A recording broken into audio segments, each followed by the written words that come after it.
Germans aren't normal. I don't mean that as a condemnation of their weather or dearness or food or their linguistic tendency to link a dozen or more words together into typographical nightmares, but instead that Germany's peculiar geography has made the Germans somewhat peculiar. Germany's geography is the best and worst of all worlds. Best in that it boasts 4 major and a dozen minor rivers as well as ample stretches of flat land to both ease internal transport and make for cheap development. Worst in that Germany's most rugged terrain is in the country's interior while its flattest lands are on its borders, making it easier, historically speaking, for most Germans to integrate with their non-German neighbors rather than their own co-ethnics. Historically, this has made German lands among the most blood-soaked in Europe, with the whole area being preyed upon over and over and over. The first Germany was Charlemagne's, and it only lasted so long as the great monarch was alive. The Holy Roman Empire was a primarily German entity, occasionally referred to as the First Reich, but it wasn't even remotely united, comprised as it was by sometimes over 1,000, often mutually warring, statelets.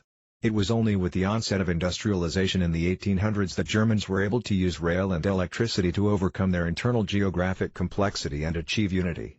But unity doesn't automatically translate into happy fun playtime.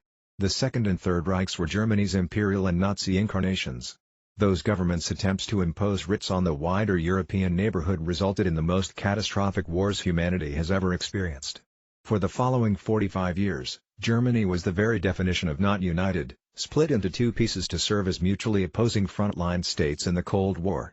In the years since the Berlin Wall fell, the newly united Germany, or Fourth Reich if you prefer, has been taking a wondrous vacation from history.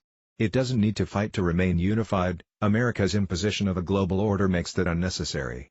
It doesn't need to protect its borders. American-dominated NATO takes care of security issues.